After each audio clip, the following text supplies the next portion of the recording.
Mormons have their own dictionary and interpretation of words.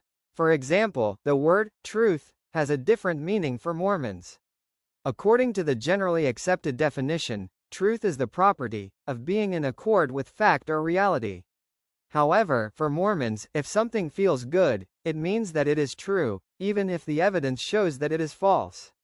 In this short video, the Mormon meaning of translated from the papyrus by Joseph Smith will be explained. Surviving papyri fragments were published in the LDS magazine, The Improvement Era, in February 1968, after they were returned to the LDS Church by the Metropolitan Museum of Art in New York. LDS scholars identified Fragment 1 as the section of the papyrus manuscript from which the prophet Joseph Smith obtained facsimile number 1, which is reproduced in the Book of Abraham. This shows clearly that there are surviving papyrus fragments used by Joseph Smith for the translation of the Book of Abraham.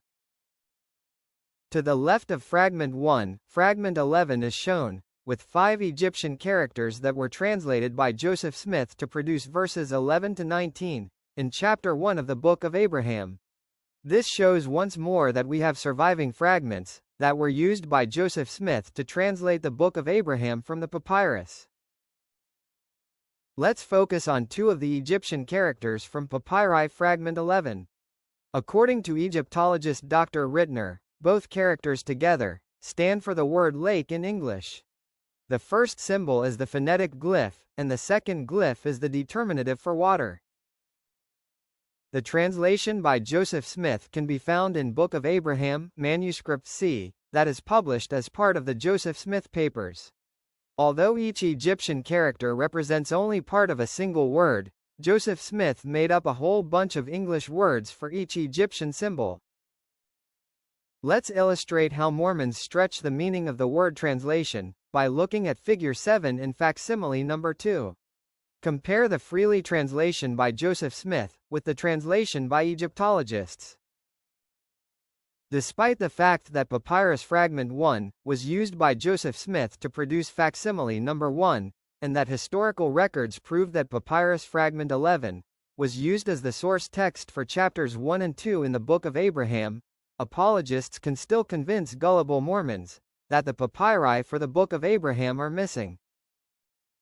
In November 1835, the Mormon High Elders, and none more diligently than Joseph Smith, were determined to study Hebrew in the coming months.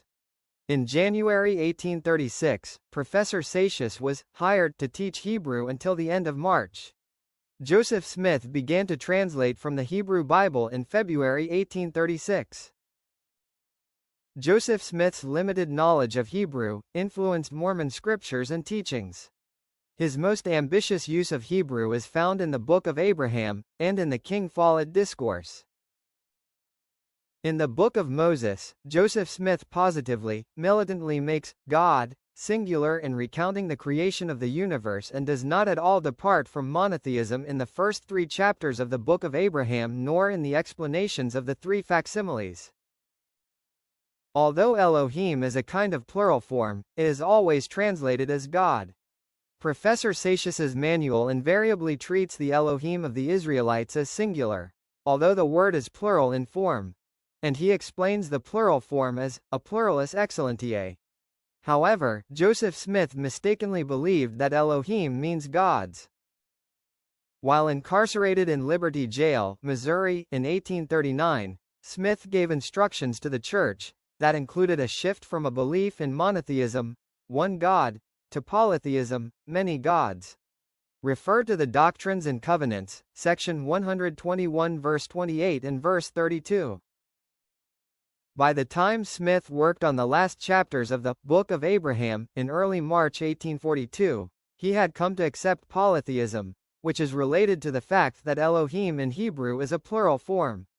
There are more than 40 references to the plurality of gods in chapters 4 and 5 of the Book of Abraham. Compare the last part of the Book of Abraham, chapter 5, verses 15 to 21, with Genesis chapter 2. The text of Abraham follows Genesis in wording except for the substitution of gods instead of Lord God.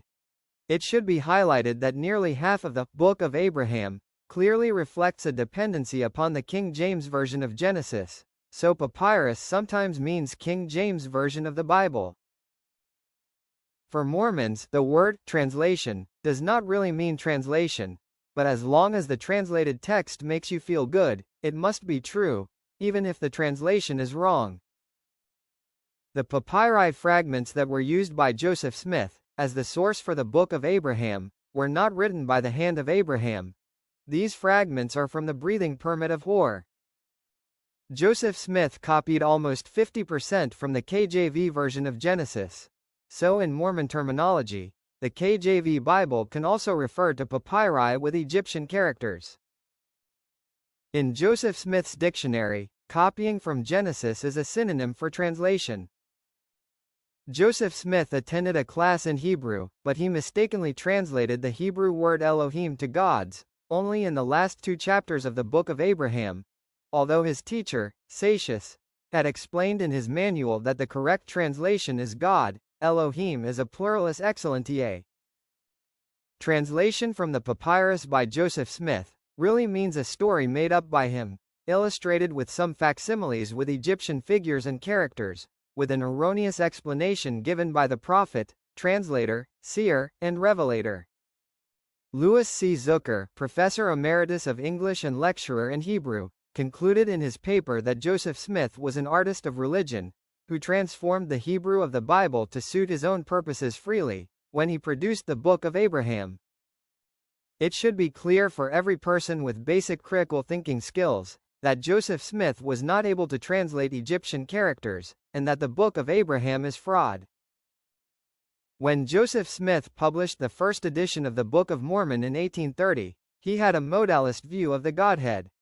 His limited knowledge of Hebrew contributed to the fact that by 1844, Joseph Smith preached the plurality of gods.